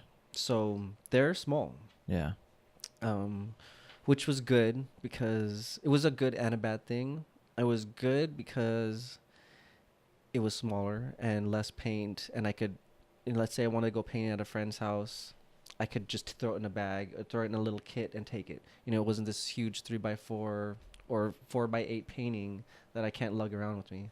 Made the logistics of it easier. But at the same time, I had to buy a lot of new paint brushes, because all my brushes were big stuff. So I bought a bunch of small ones, and I also learned that I might need glasses because I could not see when I was starting to do detail. I couldn't see, and that's one thing getting older. I started having trouble seeing things from about a foot to 16 inches away. Like it was blurry. So I did get some reading glasses, and those helped out a lot for those fine little detailed parts. But all in all, every one of those pieces, they do mean something. Some of them, a few of them don't mean anything, but some pertain to the month, some don't. Some I just put for that month, just because I didn't know what other month to put it at. And that's the thing with calendars. Like, should they, if it's October, should you do a Halloween piece? You know, you don't have to. You know, if, you know, but every month I just try to, what does it represent to me? What is it? Is there any correlation between me, this painting, and the month? You know, how do I put an order to them? So I did my best. When we were at the show and they were hung up on the wall, I'm trying to remember exactly what I was thinking because I can't remember the format now, but I was so interested with how they were placed with each other because I think the way, and then you ended up saying that the gallery put them up that way, and I was like so blown away by that because like I think one is because I was trying to like put myself in your shoes of like, how the fuck did he put these up? And then your answer of, oh no, like the gallery put them up was like, what? Like there's like so much meaning here, and it's like, well, it's all put together on accident, which is an amazing aspect of art. I did like on my episode 3. It's with it's with one of my mentors, is a photographer, and like half of our conversation was about, you know, it in photo, but it's applicable to all art. The magic and the good stuff a lot of the times comes out of when you deviate from your original intention, because the process is so much a part of the execution as like your just original idea. And so it just blew me away that there was like my own brain connected so much meaning between the pieces that was in essence accidental. No, I know. And I had no, after I saw when they had put them up, you know, instantly I was like, oh, that's wrong. But then as I was looking at them, I was like, I mean, because it really doesn't matter. But I was like, well, because I mean, I gave them the paintings and I gave them the calendars, and I was like, well, I kind of assumed that they would look at the calendars and put like, you know, 1 to 12 in the order of the calendars. But I think they just put them up how they liked, how they wanted to show them. I mean, it was their spot, you know. And I didn't mind, so I was like, yeah, fuck it. Well, it's kind of the cool thing of, you know, a viewer. Well, I mean, even as an artist too, is that like if somebody else who had absolutely nothing to do with the creation of the work can put it together in a different way, and then it almost takes on this whole new meaning that, you know, you didn't even foresee at the beginning. Okay, for January, I've probably spent at least an hour trying to figure out what the fuck Fuchi is. All right, so Fuchi, when I look at that piece, I see my friend's dog, the face. And when I looked at the face, I was like, oh, it's a little Fuchi face. And the dog's name is Fuchi? No, it's just like Fuchi. Like I think that maybe that's a term my mom, yeah. It's a made up word. It's a made up word. Yeah, it's a slang word for, I don't know, but I saw my friend's dog in it, and that's why I named it Fuchi. I don't even know how to spell Fuchi, but I mean, I think that's how you spell it, or that's how I would spell it. So that's why that's Fuchi. Okay, I would consider this one of your more like abstract geometric types of pieces. Would you agree with that?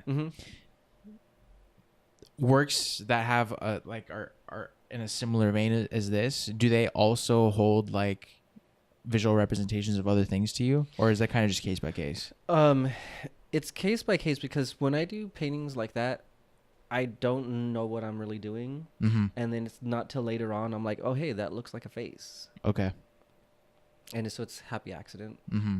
I haven't seen it in some of your newer work, but your older work, especially the stuff that's at Charlie's Trio, I don't know about 38 because I've only been in there a couple times. I don't know if this is how you do it, but with the ripples, it always looks like paint bucket. So yeah, and I wish I would have. I don't know why I stopped doing it, but it was a cool signature. But what I would add to my paintings, my first paintings, I learned from watching my dad that he never painted on a raw canvas. He always had like a couple layers of paint on there. And then I learned later on, like paint, the canvas will suck up a lot of color. So if you don't prime your canvas good enough, or it doesn't have a couple layers, um, it'll it won't look as good. Like, just the final, it's all about the finished product. I knew that if I didn't do that, it wasn't gonna look as good. So I would get old paint and I'd put it on and I'd smear it on there. I just put layers of stuff so that I could paint on top of it. So, um, so when I started doing this, and this is an interesting story. Go for it. So, one of my very first paintings for one of my exes, it was probably my second or third painting, and I did it for her, and we had it up, and it was above her bed, and we had a fight. We had a nasty fight, and I remember going over to her house, and I knew she was working at 4, so I went over about 3:30. I remember walking into her room, and she was, at the mirror, getting ready. I walked over, and I picked the painting up, and I smashed it, putting a hole right through it from the bedpost. I threw it right on the bedpost, and then I hung it right back up. I can't really get into what I don't even know what we're arguing about, but I was pissed. So, and I remember she said, "How could you do that? Like, how could you do that?" Because I knew she loved that piece, and I didn't want to do it, but fuck, I was mad. I was mad, and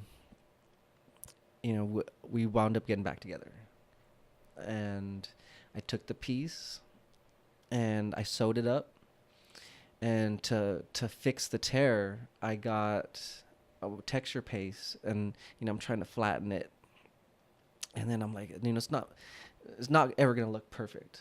So I was like, what about this? And I just start putting my finger in a circle and getting bigger and bigger and bigger, and it creates this ripple looking thing. And I'm like, yeah, that's kind of cool. And so maybe I do another one over here and another one. And then I did the same piece, but just revamped it. So it was the same piece kind of, but just it was also very different. And that was the birth of that little ripple that I started to do in all my paintings. And so I did them in a lot of paintings. I did them, and everyone will always ask me how I did it, but that's how I did it. I would put texture paste as I'm putting down those pre-coats. I would let it layer up, and before it dried, I would just start creating these circles. And then after looking at, because once you paint on top of it, it gives that other dimension where it looks like maybe you touched it and it's like water and it's rippling. So that was the idea behind it. And I never really saw anyone do it. I saw every time I had it at a little sale or a show, everyone would always ask me how I did it and this and that. And I do remember seeing maybe one guy do something similar, but it didn't look like mine. And then, I just stopped doing it. I don't know why. It sucks because if I would have kept doing it, it would, I guess I could do it again, but I haven't done it in, maybe 10 years. Damn. Mm-hmm. You kind of just got out of the habit of doing it? Yeah, I don't know why I stopped. I just haven't. I'll still put a couple of layers of paint before I paint anything, because it does look better. I don't like to see the canvas, too much of the canvas, the texture. I love texture, but I want to see maybe there was someone to say, oh, maybe there was something under that, maybe there was a painting underneath that painting that they went over. And a lot of my paintings are like that way. They do have things I didn't like that I painted over. And actually that first piece that was maybe the fourth painting. The fourth time I did those, like that looked totally different. Um,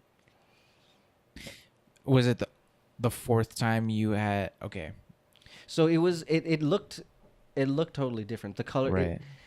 before that stage, all the colors were different, and I just did not look like the color combo. Okay. It just wasn't reading good to me. Mm.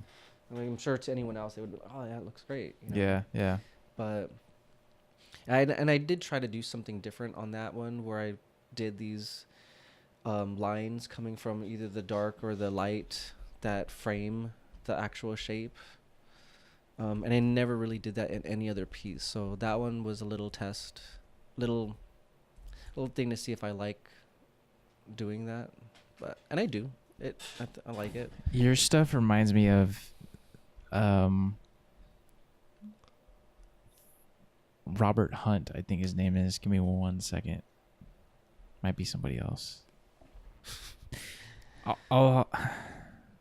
might be Ellsworth Kelly, but there's this artist at the Broad, and they're really big. They're like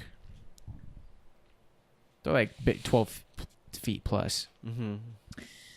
And they're all painted by hand, but they're all like really bright, solid shaped colors. Mm-hmm. Some of them are one color, but the canvases are like weird shapes. Some of them have multi-layered canvases on top of each other.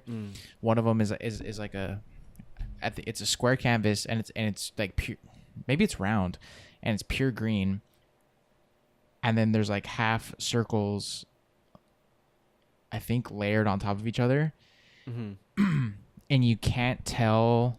And then underneath where the canvas is laid on top of each other, there's hard shadows on the green. And so it creates like 6 layers of green from each like quadruple shadow, triple shadow, double shadow, one shadow to the pure green. And you actually can't tell if it's shadow from the light or if he actually painted it on there. And when you first look at it, it's like, it's pretty fucking boring because it's just a green canvas. And then once you kind of get into it and just start thinking a little three-dimensionally, it gets pretty nuts. But your stuff reminds me of that in a roundabout way, just in terms of like turning technical skill into like a creative aspect all in itself. And like how you talk about like how you'll intentionally put imperfections in there just so you like, it's like, don't get it fucked up like a person did this, you know what I mean? Like I like that aspect of your stuff. That's yeah, because sick. a lot of people, they photorealism, I mean, I think it's amazing, but it's just, I mean, it's to the point. Yeah, and it's, I don't know, the when I did take art classes, the guys who or men and women who did do photorealistic stuff, they weren't very creative on their own. They were highly trained as painters, but they weren't very creative. They couldn't think of anything and paint it. They had to look at something and paint it. They couldn't come out of their minds. I'm not saying that about everybody, because I'm sure there's thousands of people that are can do that, but the ones I met, I was, just unimpressed with their lack of creativity. Yeah, no, I feel you. Okay, tell me a little bit about March, and do you know the pieces for each month? Do the pieces related to the month hold that much weight to you, or? Yeah, I'd say like 75% of them. Okay. Tell me a little bit about March and June, because you've mentioned textures a few times, and I'm curious if you would agree, but like these feel like the most textured pieces. For June, I forget, but was this like a mixed media piece? Was there actual like cork and like or other layers on there? Or was it just paint? So June's for my birthday. So I wanted to do something for my birthday. So that's a Shmo piece. Okay. So that is the letter S. The title is S as well. I painted it to look like it was a mosaic. Yeah. So it's on canvas, but I wanted it to look like it was like a mosaic, like a stone mosaic or tile mosaic. Um, just because I hadn't done one like, and I wanted it just tight, crisp. I did think of distressing it, giving it cracks, and making it look like it was a little more aged. Yeah. But I wound up not. I kept it nice and crisp.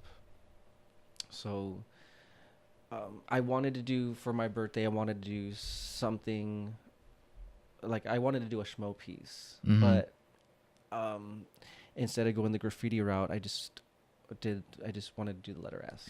I fuck with this one a lot. Like, there's I get two completely different feelings from it. Which one is ancient, because it feels like historic. It feels old. And then on the other end, I also get extremely futuristic, because up in the diagonal portions and then part of the swoops of the S, it almost feels like a portal of space. Yeah, it definitely spacey. Yeah, for sure. But it also has just like, at the same time, if you just kind of like look at it a different way, it feels like a stone texture. Yeah, this one's cool. It's like that the original painting's like glossy, right? Yeah, they're all the same sheen, but some do have a little more layers of that same sheen. They're all satin, but like that one, for instance, like they were all in my room when I'm doing them, and if I had like a little bit of clear like still in my cup, I would just, like any other piece, I would just paint the excess on it. So some of them have a little more layers of clear on them. So that one had more because I did finish that one on the earlier side. So that one got a couple, did get more passes of clear. So it is a little more shiny. Yeah. And then jumping over to March. Okay, so the title also, puzzle piece. I don't know if I even noticed that shape when I first looked at it, which is so crazy because like the darkness of it and also like the gold outlined, like it really pops off the blue and all that. Like does the piece and the month for this one in particular hold like significant weight to you? I mean, the whole idea of like a puzzle piece to me like seems like almost like a hunt, or like trying to put things together. Does that have something to do with like a historical point in your life and that month of you trying to figure yourself out?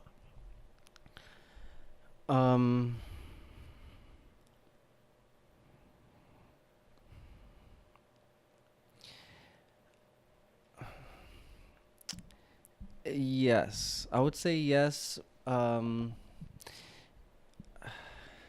Sorry, I'm trying to take your time. It's a long. I mean, it's actually a complicated piece. And I don't want to go into full detail, so I'm trying to really pick and choose what I do say. Yeah. But the puzzle piece, piece is spelled PEACE, like, right. Because ultimately, there was definitely just a point in my life where things were a little difficult, but ultimately, overall, I want peace with the situation, and that's what that painting represents. The puzzle piece, is, a puzzle, has thousands of pieces, or could have anywhere from 250 to thousands, but puzzle pieces, they all interconnect with another piece, and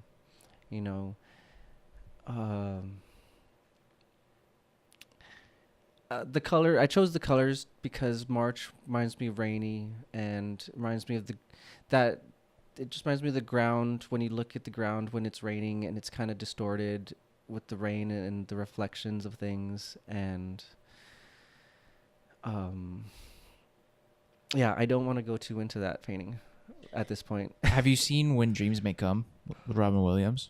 Oh, a long time ago. When I was a kid, I used to watch the beginning of that movie like on repeat. I had it on VHS, and I would just watch like the beginning of that movie like all day, like over and over and over again. And it's the part where he falls into his wife's paintings, and he's like rolling around in the purple flowers, and he's just like he's experiencing and like it's hard to explain because it's so like no, I vaguely gnarly. remember that. I remember visually though it was beautiful. It's crazy. Yeah. But you know, he falls into his wife's painting, and then he's just experiencing everything that was painted. This really reminds me of that. Coming back to the texture, I think I feel like I could fall right into that shit and just like rub that shit all over my face, as weird as that sounds. And the original is beautiful because there's a lot of texture in the original. That one's all done with the palette knife. Dope. So if you look at the paintings in a whole, that one probably looks the most unique out of all of them. But I love all the paintings. But no, that one is definitely special to me. I find that pretty fascinating that like some of the paintings hold such deep connection to like your own personal life with that month, and then some of them you said like, yeah, I didn't exactly know where to put this one. Yeah. Well, when it was up to 12 paintings, and I didn't have much time to think about what I was painting. So some of them sat there and I had no freaking clue what I was going to paint on it. Yeah. Some I knew immediately. Some I finished in 2 days. Some took me 5 months to finish. Really? Were you working on multiple at the same time? Oh, definitely. I always had them out, and I was always, there were some that I was just not happy with, like really? Not happy at all. But the more work I started putting into them, and I'd have dreams of what I wanted to paint, and so sometimes a line in a song will inspire me to paint that, So I try to pull inspiration from everything. Do you use dreams a lot? Are you like a believer in, maybe not a believer is the right word, but like do you kind of like hold your dreams sacred and like try to pull the most meaning out of it and use it to its most potential? I do, but a lot of times there are more visions, and I'll see the painting in my head already, and it's not necessarily a dream, but more of a vision. Or like a daydream, like you're just zoning out, or that couple minutes when you wake up before your alarm and you don't really know if you're asleep or awake, but you're in bed and you're dreaming, but you don't know if it's a dream or not. Like that in between, I've had visions of paintings, and I'll try to reproduce them as best I can. Do you like in that situation where like you kind of have a vision in your head already and you're trying to reproduce that, do you ever get stuck like trying to? No, it always comes out great. Really? I think it always comes out because I don't have, the thought is, the idea is already there. And it could be hard because you could lose the idea. And you could lose the original image that you had in your head. Do you feel like a rush to like, oh fuck, I gotta get this sketch out before I lose it? Yeah, but I have like a little booklet of things I've drawn down, and I have no idea what they mean. Like all these random sketches that I've drawn down like that, and I don't give enough information to myself to. I need to make myself give more I need to make myself give myself more information when I do that, because I'll just do something quick and I won't remember what it even means or what direction it's going. So there's a lot of things there where I'm like, I don't even know where that was going. Like there's a rough sketch, but I don't know. Like maybe if I had listed colors or did the drawing a little better. I don't know. A lot of times in my own, not even just like photography, but even I've even experienced it with this podcast a little bit, is that I'll have an idea for something and I won't even uncover like the full potential of that idea or like what it actually meant until fucking months later. With other stuff, because I haven't been doing this podcast that long, years later, like I'll come back to things that I was working on in high school and like, fuck, that was what I was trying to get at. You know what I mean? And I feel like part of it comes from like, I mean, you just have X amount of more time, however long it's been, to draw from to try to like put that vision together. But I like that. I like that whole concept. It's funny. I have that little book I have. It's a little black book that I put all some ideas in. Over 10 years ago, I had this idea. I was like, okay, get a bunch of dogs and put them on an island and just like videotape it, and it'll be called Dog Island. And you just like, you get all these mutts, all these random dogs, but you just put all these candid cameras everywhere and you just see what happens. And it's funny because Steve, my sister, and our friend Suzanne, they found that book of mine and they were clowning me and like for that specific idea. For that specific one, but there was a couple other things that they laughed about. But lo and behold, they came out with a movie. What's his name? The guy who did Fantastic Mr. Fox and Royal Tenenbaums. What is that director's name?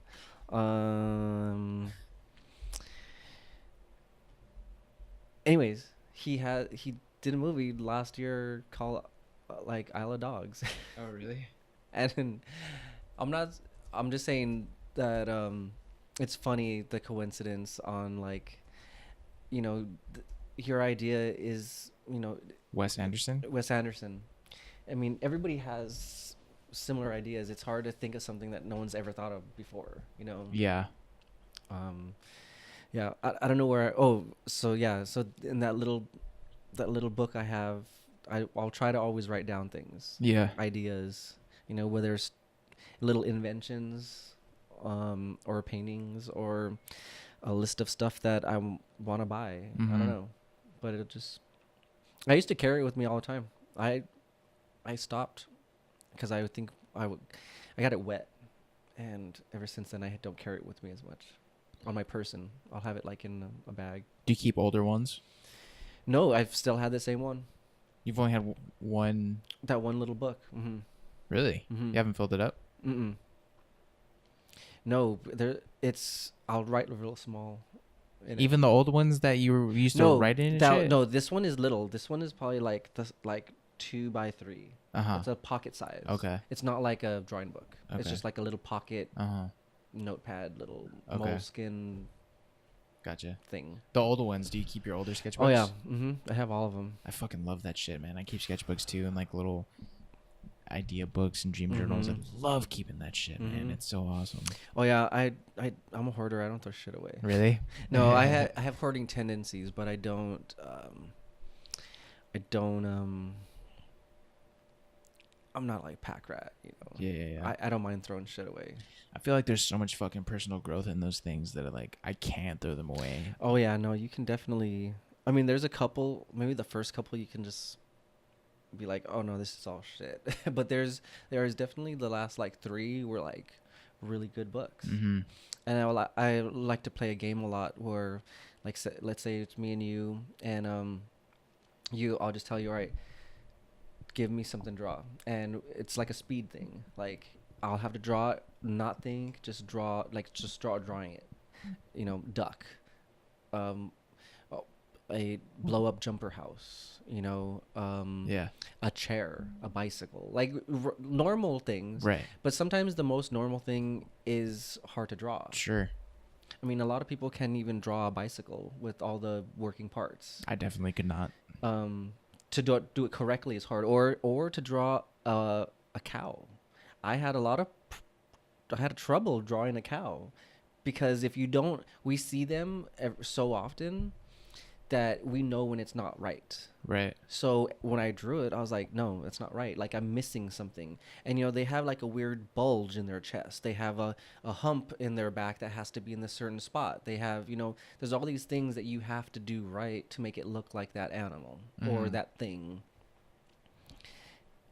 So that it's a fun game, and I like finding those pages in the books because there'll be like a one page with all these things on it that are drawn really funny. Yeah. Some of them are really good actually, but some are just like, what is that? Yeah. Like, yeah.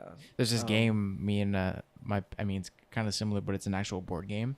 It's called 5 Second Drawing, and like there's a whole deck of cards, and then like one side is like more like objects, and the other side is kind of like more abstract shit, like emotions or like sayings or something. And then everybody flips over their card at the same time. You hit a timer for 5 seconds. You gotta draw that thing, and it's hilarious, dude. But it's also like it's a pretty cool game because it's like a stream of consciousness thing. Like, how the fuck do you draw like first place in 5 seconds? You know what I mean? And so you end up kind of drawing shit that's like more representational. It's like, you know, like 5 little things and one big thing. And then you try to match them up. The like everybody puts their drawings out, but you don't know what other people drew, and you try to match the cards to the drawings. And so at that point, it's kind of like a multiple choice thing, but you get really creative, and like stream of consciousness is like in full effect for that shit when you play that game. That sounds fun. Yeah, it's pretty fun. All right, I want to ask you about one more, and then we'll wrap this up. Do you have a personal favorite, or like one that like you really struggled with, or? I mean, one of my favorites would probably be the clock and the mermaid. That clock one, I actually Let's talk about the clock one. So that burgundy in the background. Yeah, it's a dope ass color. That was burgundy. That was the last painting I did. Okay. I looked at that burgundy background for 8 months, and I had no idea what I was gonna do. No fucking clue. And then it just clicked that time's flying, and I was like, wow, like that's what I'm gonna draw. Time flying. So time flying and the kites. So the watch, that's actually, I own a watch that looks just like that. It's not a old school watch like that, like a pocket watch. It's not a pocket watch. It's a wristwatch, but it looks like that. The time on it is 2:56 because that is my number, and I see that number everywhere. And the kites represent when you're having fun. So, you know, something I like to do, especially going to the beach, is I always take a kite with me. Because, I mean, flying a kite, it just takes me back to being a little kid, and you can pretty much, you know, lose yourself in just trying to maintain this thing that's in the wind that, you know, you're trying to keep up, and I don't know, I just had fun with it. So that's one of my favorite pieces because I did it in 2 days. It was an idea that I was able to execute really fast, and it came out good. There are little things I don't like about it. I won't say, but I like the colors. I love purple, and the green combo is good. Dude, that green in the watch face is absolutely crazy. And it sucks because in the original, and it pops so much more than the calendars. Yeah. But I mean, it's still good. It still looks good. The face of the clock actually reminds me a lot of S because of the texture. Like it almost looks like a different colored stone. I painted them similar. Yeah, there's a lot of similarities between those two in the texture of them. Mm-hmm. Yeah, this one feels very dreamy for sure. Like the purple sky and clouds, like feels super like surreal and dreamy and almost like something that you don't have all the pieces to, like a memory that like you can't exactly pick everything from, and you're kind of trying to piece it together. And even though like it's very dark, which could easily like take on like a depressing or like demonic tone really quickly, it still feels very childlike and like innocent. And then kites to me just represent childhood so much too, that like it that just even adds more to like the innocence of the whole thing. This one really tripped me out because of the title of it, and it just reminded me so much of a Tyler the Creator song. And I remember I was telling you about it at the show, and you told me that you hadn't heard it. I was like, bro, you gotta fucking hear this song. I'll probably play it in like the outro or something of the podcast. But like I think it's called Where the Flower Blooms, or Boredom. Like the whole track to me is about, I mean, it's a pretty simple track. It's called Boredom, but it I mean, a lot of the lyrics is like like find some time to do some things, like when you're having fun, time flies, and all that stuff. But it also like it really matches the vibe of like this piece to me. I was like tripping about like this song the whole time I was looking at this. It's pretty sick. Cool, man. Do you have anything you want to plug, or like a website, your Instagram, anything like that? Yeah, I mean, if you guys want to follow me, Joe_Shmo. Oh wait, no, that's wrong. Joe_Soup. That is Instagram. And soup, I mean, that just pertains to just picture soup like a goulash, a whole bunch of things in one. Yeah. So that's me. So I got a whole bunch of things. Dope. Yeah. Joe Soup on Instagram. Do you have a place where people could buy calendars if they wanted to? They could just DM me. For sure. Yeah. Sick. For sure. Thanks, dude. All right, This cool. was dope. Thanks for having me, Don. Yeah, hell yeah.